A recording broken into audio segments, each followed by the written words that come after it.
Spotify, Google Podcast, YouTube, iVoox y iTunes.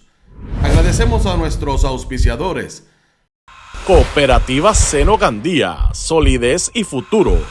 Y Buen Vecino Café. Nuestras transmisiones son viables también gracias al apoyo de ustedes. Pueden enviar sus donativos accediendo a bonitaradio.net. Allí podrán realizar su aportación a través de PayPal o tarjetas de crédito. También pueden realizar su donativo por ATH Móvil Negocios a la Fundación Periodismo 21. O pueden enviar un cheque o giro postal a PMB número 284, P.O. Box 194000, San Juan, Puerto Rico 00919-4000. Bonita Radio, esto no es un cuento, esta es la verdad. Con ustedes, la periodista Carmen Enita Acevedo, en directo desde el estudio Roberto el Indio Acevedo.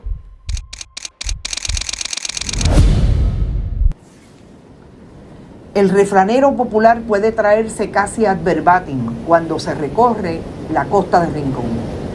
El frente imponente de mar entre la playa Los Almendros y Córcega tuvo una vez unos 100 pies de arena antes de que los dedos tocaran el mar.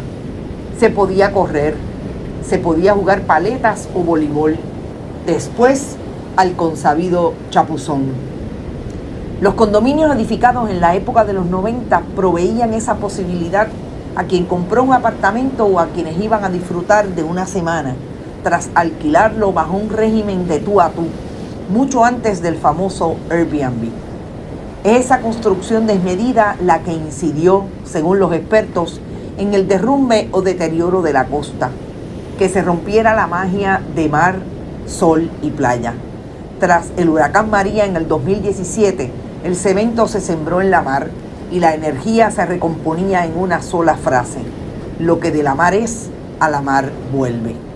El mar vino a su búsqueda, al recobro del mapa que un día estaba lleno, en algunos parajes y hábitat, de mangle rojo, que quedó atrás ante la época del boom del desarrollo costero, cuando se multiplicó el cemento, la piedra y la varilla. En esta serie de conversaciones con expertos en ciencia, en derecho y por vivir en la costa, examinamos la ruta que ha seguido el redesarrollo del 100x35 borincano, la que Ruperto Chaparro sitúa en los años 70 y 80, cuando las administraciones de turno descubrieron el mundo del desarrollo de hoteles y residencias de verano, frente al imponente océano Atlántico en el área este. Es en la inmensidad de palmas del mar donde se ubica el inicio del esfuerzo de unos y otros para comunicar desarrollo, economía, confort, moda y disfrute. ¿A costa de qué?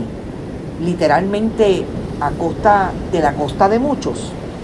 En el 2022 el país se cuestiona los deslindes de la zona marítimo terrestre, la limitación del acceso a la playa por desarrolladores y gobierno, la incapacidad de intervenir en los foros judiciales y la eliminación del entorno natural donde aprendieron a vivir y a sumar. La ciencia sigue investigando y quiere promover educación y respuesta. Las comunidades procuran hacerse escuchar. Hablemos de si la respuesta a tanta complejidad nos la da la sabiduría popular. Lo que de la mar es, a la mar vuelve. En esta serie de lo que la mar es, a la mar vuelve, vamos a intentar hablar con diferentes protagonistas del mundo costero puertorriqueño.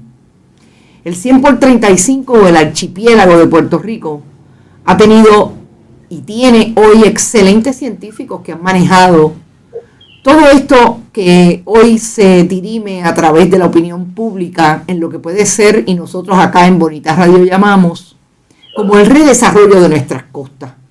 Aquel imaginario que teníamos cuando éramos niños y niñas, de ir a una playa y disfrutar de la playa más allá de las limitaciones que hoy demuestra en lo que se ha convertido ese entorno tan sabatino, tan dominguero en tantas familias puertorriqueñas. Y esta primera entrevista quisiéramos manejarla con una persona que lleva sobre 35 años de trabajo alrededor del trabajo científico, del estudio, de la academia y de sus experiencias personales y profesionales con el mundo de la costa puertorriqueña. Para eso vamos a hablar con Ruperto Chaparro Serrano. Algunas biografías de el doctor Chaparro tienen que ver con la educación, que es un escritor, que ha tenido diferentes publicaciones e investigaciones relacionadas con las diferentes áreas de los recursos costeros y marinos en Puerto Rico. Ruperto Chaparro, buenas tardes y bienvenido a Bonita Radio. Buenas tardes, muchas gracias por la invitación. Para mí es un privilegio y un honor el poder compartir con todas las personas en Puerto Rico la trascendencia de mi desarrollo como profesional en asuntos marinos y costeros. Y estamos aquí para eso, para hablar y pasar un buen rato recordando esos momentos que hemos vivido y hasta cómo hemos llegado a el nivel de degradación que hemos llevado esos recursos marinos y costeros que tanto apreciamos aquí en Puerto Rico. Yo quisiera empezar porque nos dieras una idea de esos 34 años. Yo hablo de la playa porque es quizás lo que todos y todas conocemos como ese entorno familiar, la niñez que la pasamos en los diferentes balnearios en Puerto Rico, algunos en áreas que no necesariamente eran balnearios y que había un espacio para llegar y había una posibilidad, aunque camináramos mucho. Yo quisiera que empezaras por ahí en términos profesionales. ¿Cómo te desarrollaste? ¿Dónde te desarrollaste? Y también, ¿cuándo fue para ti como científico una alarma o una alerta de que el asunto costero en Puerto Rico y esos recursos estaban siendo minados y por qué? Pues mira, yo empecé mis estudios universitarios en la Universidad de Puerto Rico en Mayagüez y empecé estudiando ingeniería, después me cambié al departamento de inglés, después me cambié y estuve dando tumbos por ahí, como uno dice, hasta que de contabilidad. Pero esa no era algo que a mí me apasionara y estuve trabajando entonces con unos amigos que traían conciertos de Nueva Trova. Estuve trabajando en Tierrazo, Producciones Fran Ferrer, unos años, y luego de laborar allí por varios años, mi hermana Mildred Chaparro estaba haciendo el doctorado en Texas A&M y me dijo, mira, yo encontré aquí en Texas A&M un departamento que se llama Recreación, Departamento de Recreación al aire libre. Y como a ti lo que te gusta es la playa y estar jugando paleta y eso, pues a lo mejor esto te interesa. Y yo me fui para allá, para Texas, me aceptaron en la universidad y terminé una maestría en recreación marina con una especialidad en turismo y recreación marina. Entonces, el profesor que era mi tutor, me dijo, mira, yo te puedo ofrecer un trabajo, yo tengo unos amigos en parques y recreos en Nueva York, y te puedo conseguir un trabajo en Nueva York en parques y recreos. Yo le dije, Bob, yo me quiero ir para Puerto Rico, yo no puedo vivir fuera de Puerto Rico, yo lo que quiero es volver a Puerto Rico y aplicar lo que he aprendido aquí en Puerto Rico. Entonces él me dijo, bueno, ahí está un poco difícil, pero ¿por qué tú no escribes una propuesta a la National Marine Fisheries Service para hacer, buscan el Federal Register a ver qué oportunidades hay? Y así, si tú llamas a Puerto Rico, si tú consigues esa propuesta que tengas dinero, pues tú llamas allá y a lo mejor consigues algo. Y efectivamente, escribí la propuesta para hacer un inventario de todas las infraestructuras marinas y costeras en Puerto Rico, que incluía las rampas, las marinas, todo tipo de infraestructura que se hubiese desarrollado para dar acceso al mar. Entonces, me dijo, mira, en Puerto Rico hay un programa Sea Grant ¿por qué tú no llamas al programa Sea Grant? Le dices que te aprobaron la propuesta, me dieron $75,000 para hacer ese estudio. Entonces yo llamé al programa Sea Grant y cuando me contestan en el programa Sea Grant me dicen, ¿con quién hablo? Y yo le digo, habla Ruperto Chaparro. Y me dicen, Ruperto Chaparro, te habla la señora Fon, yo fui tu maestra de 4º grado. ¿Qué tú necesitas? Puerto Rico es un barrio. Claro. Entonces me dijo, pues yo te voy a poner a hablar con el director. Hablé con el director, que era el doctor Hernández, y él me refirió al doctor Manuel Valdés Piscini, que es antropólogo marino, y que entonces hablé con él y me dijo, pues no hay problema, me interesa lo que tú estás proponiendo, ven para Puerto Rico, trabaja 2 años aquí en lo que hacemos la propuesta y después tú decides. Así fue, vine, hicimos el trabajo y entonces me ofrecieron el trabajo para que me quedara permanente en el Sea Grant. Ahí empecé entonces en Sea Grant a trabajar como especialista en recreación marina y turismo costero. Y como parte de esos esfuerzos, pues me di cuenta del problema que había en Puerto Rico con las playas, que no había infraestructura, no había manejo, se estaba ahogando la gente en la playa. Y el doctor Valdés me dijo, ¿por qué no te escribes algo de política pública para ayudar en el manejo de las playas? ¿De qué año estamos hablando?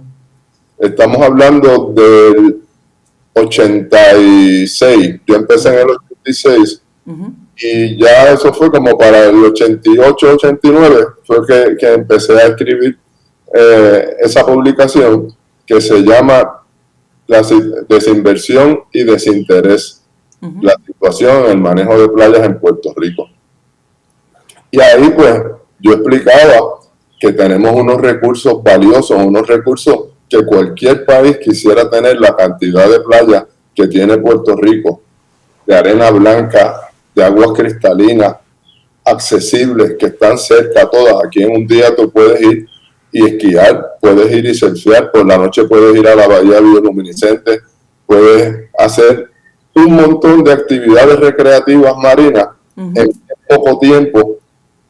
Y pues en esa publicación el punto era que Puerto Rico tiene como eje de la industria del turismo las playas, pero no invierte un centavo en el manejo de las playas. Exacto. Las playas le generan a Puerto Rico $2 billones de la industria del turismo y no se le invierte ni un centavo en manejar las playas. Esa publicación pues causó mucho malestar entre los políticos, específicamente entre el gobernador Rosselló y quien era el secretario de Recursos Naturales para ese momento, era el señor Daniel Pagán. Uh-huh. Y a ellos no les gustó esto y me dijeron que no podía estar hablando acerca de que en Puerto Rico se estaban ahogando 30 personas al año en las playas, que cambiara el discurso. Y pues ahí fue mi primera confrontación, porque yo le dije, mira, yo no voy a cambiar el discurso porque esta es la realidad de Puerto Rico y nosotros lo que tenemos es que resolver estos problemas. Luego de estar en ese asunto de las playas, pues empecé como director del programa de extensión marina, del programa Sea Grant. Ahí en el programa de extensión marina, pues estuve de director cerca de 12 o 14 años. Y una vez el doctor Manuel Valdés Piscini se retiró, pues me nombraron a mí director del programa Sea Grant. Y he sido el director del programa ya por cerca de 12 años. Cuando tú me hablas de esa confrontación con los administradores de lo público en ese momento, y hablas de ese ecosistema playero que hay en Puerto Rico, ecosistema de mar, definitivamente tenemos que partir de los años 80 a lo que es hoy, las condiciones en que se encuentra. Vamos a hablar primero de las playas, lo que ha limitado la capacidad de nuestra gente, incluso del turismo, a llegar a las playas y disfrutar de ellas. Yo quisiera que tú me situaras en tiempo, memoria histórica, cuando tú crees que empezamos a visibilizar, o ustedes los científicos empezaron a darse cuenta y percatarse de lo que había ocurrido en la costa de Puerto Rico, que ya empezaba a ser una crisis para esos sistemas.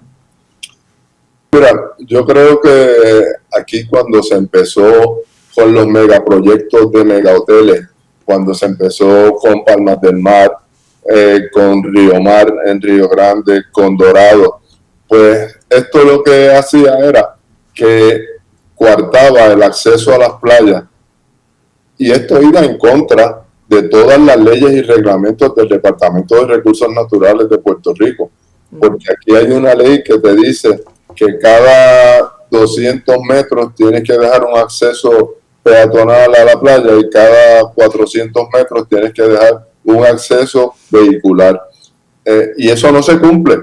Entonces yo creo que aquí empezó una privatización que ya anteriormente las personas que tenían recursos económicos empezaron a privatizar, por ejemplo, las playas de Joyuda, empezaron a hacer casas en la orilla de la playa, en Joyuda, en casi todas las playas, pues empezaron las personas que tenían esa capacidad económica a hacer casas playas y a empezar a eliminar el acceso a las playas.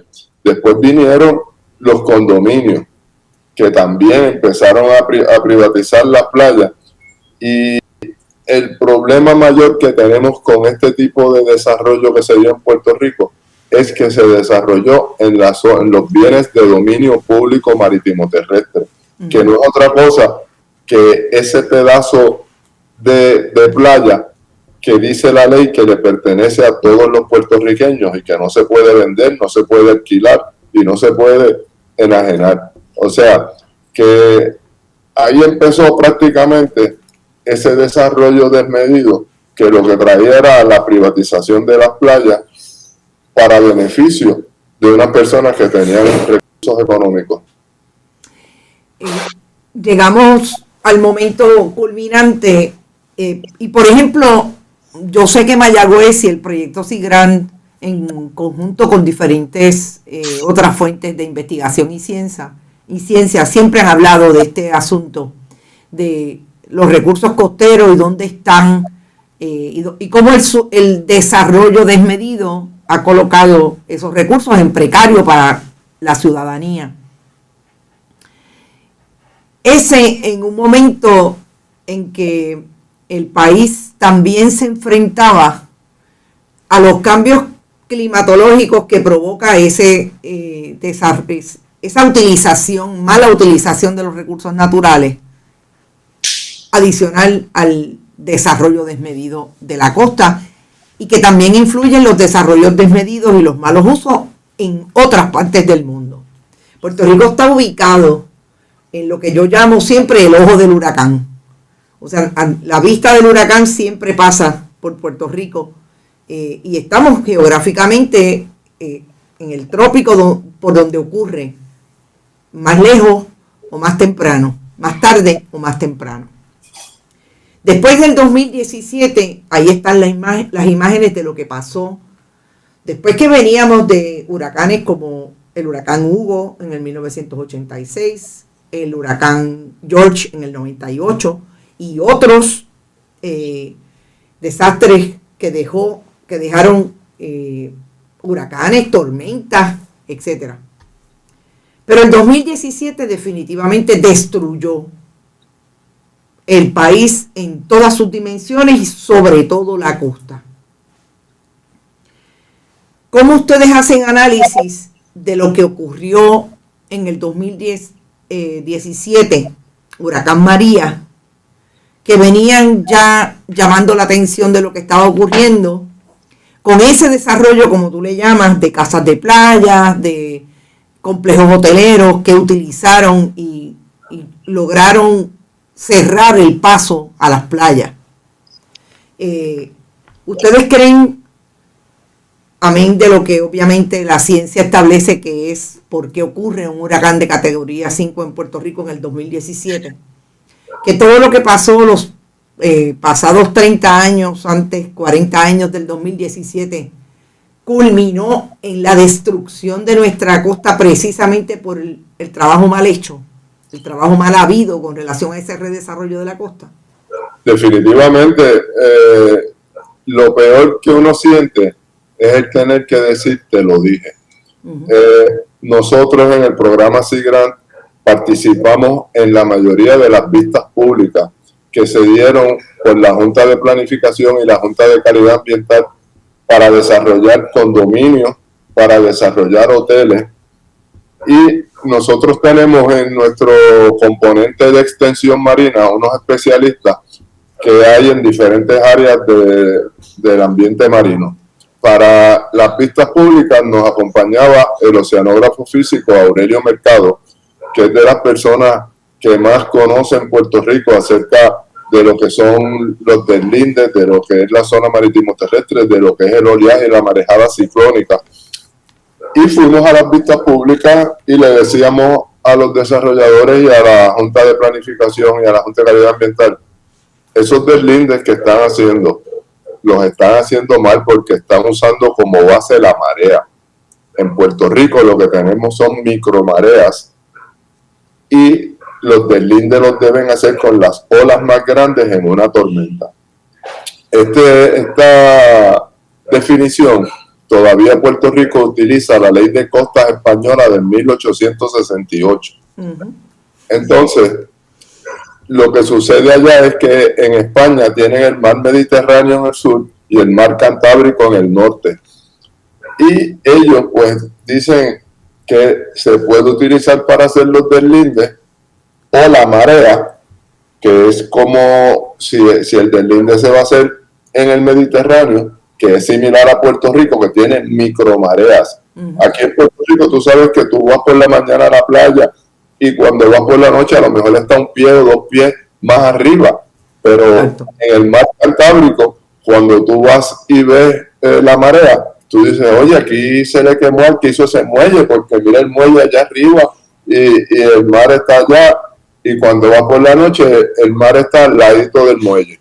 Retoma antes cuando hablaste de dónde parte esa medida de el deslinde de la zona marítimo terrestre, y entonces sigues tu relato.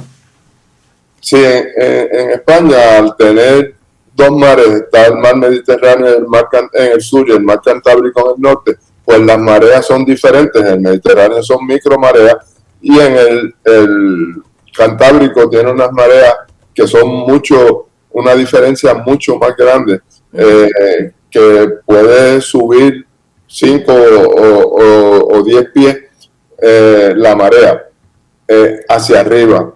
Entonces, pues en Puerto Rico empezaron a utilizar la marea para hacer los deslindes y lo que resulta en la privatización de las playas, porque entonces sería solamente del pueblo la arena mojada, porque de ahí para arriba es privado. Viene siendo una servidumbre que el dueño de ese solar pone a nombre del Departamento de Recursos Naturales.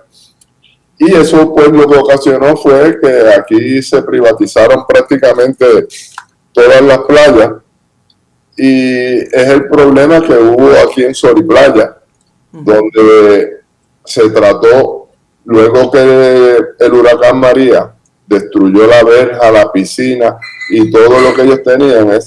Ahí tenemos una foto de Soriplaya. Pues la Junta de Condómines quería volver a desarrollar en el mismo sitio donde el huracán le destruyó esa infraestructura. Cuando hay un reglamento de la Junta de Planificación que dice que si un evento natural destruye una infraestructura, hay que hacer un deslinde nuevo, y se cambió el deslinde de donde iba. Y esto ha sido lo que prácticamente ha ocasionado la privatización de casi todas las playas en Puerto Rico. Ha sido malas decisiones, deslindes mal hechos, un poco de corrupción y un interés y una falta de consideración de los desarrolladores y de los dueños de esos edificios y de esas casas, que no les interesa que el pueblo que no tiene el dinero para comprar un apartamento o una casa en esos sitios pueda disfrutar de esos bienes de dominio público que nos pertenecen a todos.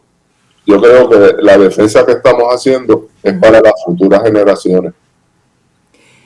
Yo siempre he tenido una pregunta cuando hablamos de la persona que se enfrenta a comprar por un lado una propiedad, saber que todo esto es una posibilidad en un país como el que tenemos, un país tropical, 100x35, rodeado de costa, rodeado de agua, obviamente, y cómo es que las complejidades del redesarrollo y del desarrollo desmedido puede provocar la pérdida de esa propiedad que está mirando para comprar, y después que la compra, que todo esto ocurre y vuelve y la pierde, ¿verdad?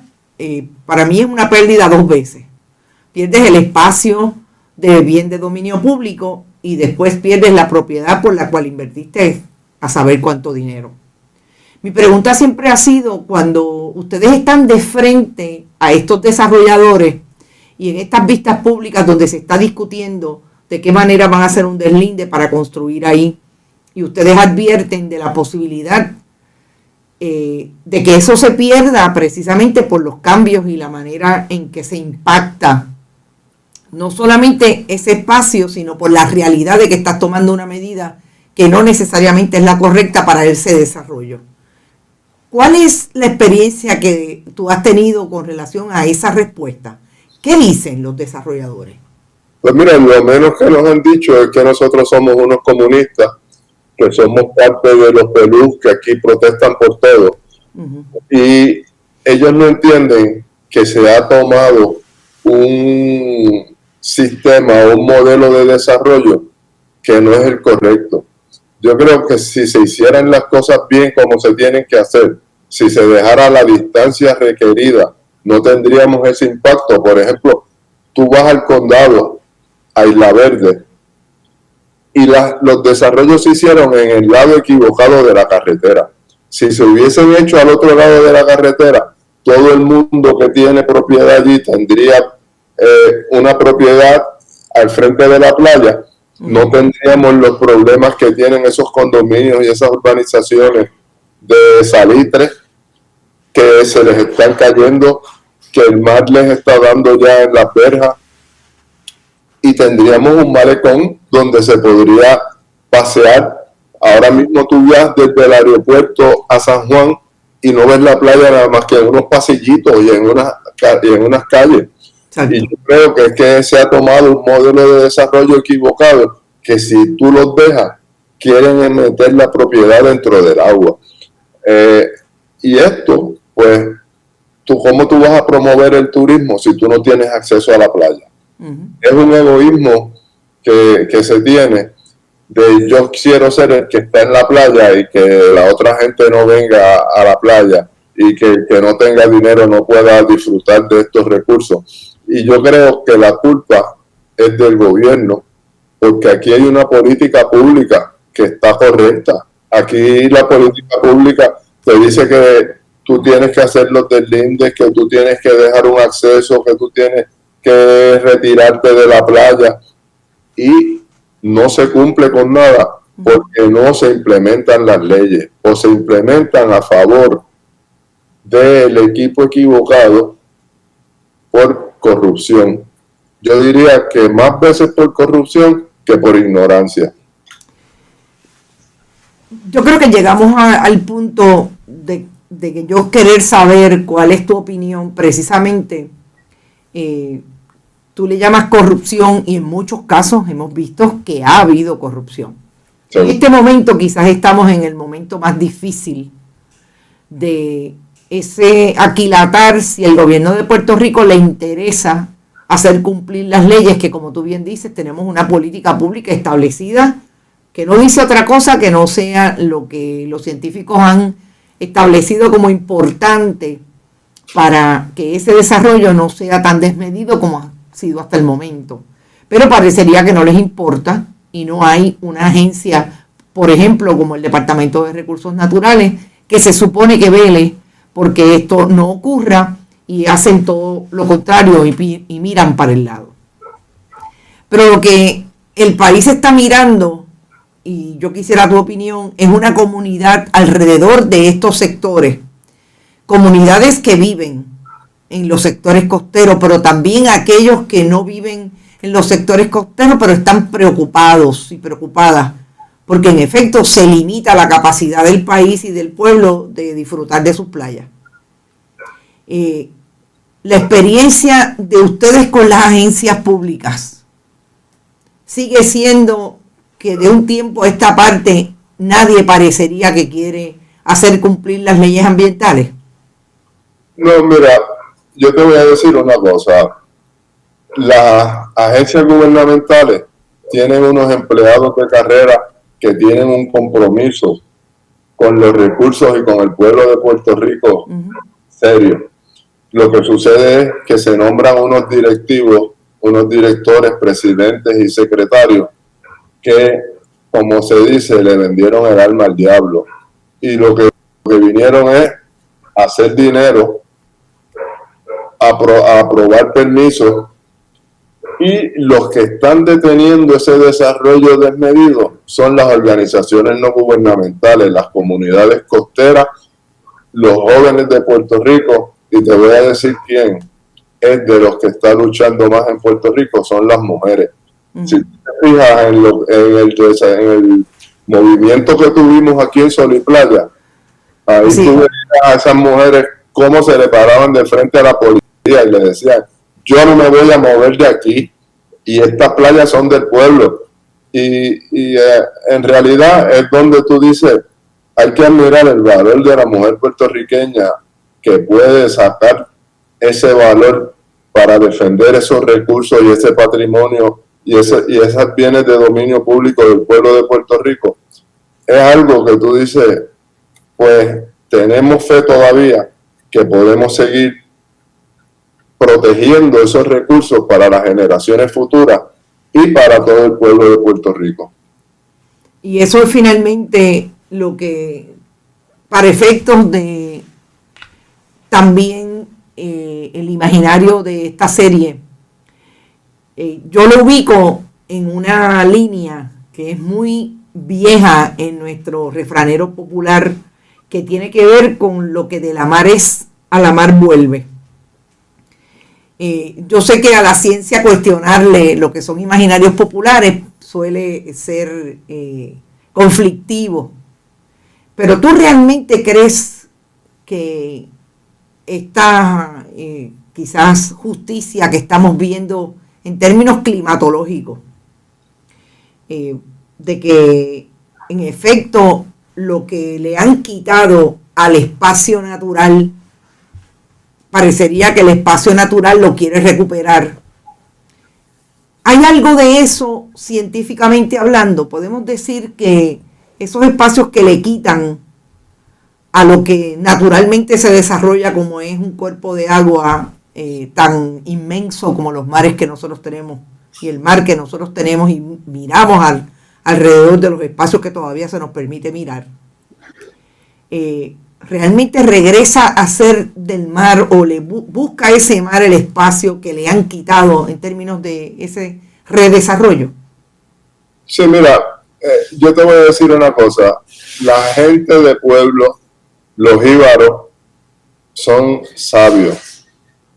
Hay una diferencia entre una persona sabia y una persona educada, o una persona que ha estudiado. Pero yo recuerdo cuando yo era pequeño que mi abuela me decía, y ella no había estudiado, ella nació en el 1892 y aprendió a leer, y yo la considero una persona sabia. Ella me decía: nunca construyas cerca de las cauces de los ríos, nunca construyas a la orilla del mar, que lo que es del mar, el mar se lo lleva, lo que es del agua, el agua se lo lleva. Y yo creo que ese refranero popular viene basado en unas experiencias que son prácticamente ciencia, porque la ciencia lo que hace es recrear el mismo experimento muchas veces y va a tener el mismo resultado. Y yo creo que nosotros tenemos que respetar la ciencia por eso, porque la ciencia nos está diciendo que el cambio climático, que es generado por los seres humanos, porque somos los que estamos haciendo que se caliente el planeta, está diciendo que el nivel del mar va a continuar subiendo. No importa si ahora apagamos todas las luces, no volvemos a usar un automóvil, esto va a seguir aumentando por lo menos 30 años más por el daño que ya hemos ocasionado. Entonces, pues yo creo que esos dichos populares se basan en esas experiencias que ellos han tenido, porque esa gente vio tsunami. Mi abuela me contaba del tsunami del 1918, donde la gente se fue a coger peces porque el mar se retiró y de momento vino el mar y se llevó a un montón de personas. Pues esas experiencias, ellos vivieron huracanes categoría 5, como San Felipe, como San Ciprián. Entonces, están hablando con un conocimiento que ya ellos tienen, que es de experiencias que vivieron. Y por eso yo creo que ese dicho de lo que es del agua, el agua se lo lleva, es muy certero y que tenemos que respetar, porque si nosotros seguimos construyendo en la zona marítimo terrestre y haciendo unos deslindes mal hechos, vamos a seguir teniendo problemas porque estamos repitiendo los mismos errores. Chaparro, gracias. Gracias por esta conversación, por estos minutos de poder ir atrás y adelante, como ha sido la historia de los últimos 30 años, a base de tu experiencia científica, académica, personal. Y sigamos proponiendo que se protejan los espacios de bienes de dominio público para poder seguir disfrutando de ellos. Bonita Radio. Esto no es un cuento. Esta es la verdad. Este programa fue traído a ustedes por Cooperativa Seno Gandía, Solidez y Futuro. Y Buen Vecino Café. Y no olvide que puedes realizar sus donaciones a través de ATH Móvil en la sección de negocios como Fundación Periodismo 21. O puede acceder a nuestra página de internet bonitaradio.net y donar a través de PayPal o tarjetas de crédito. También puede enviar cheques o giros postales a nombre de la Fundación Periodismo Siglo XXI, PMB 284, P.O. Box 194000, San Juan, Puerto Rico 00919-4000. Bonita Radio, esto no es un cuento, esta es la verdad.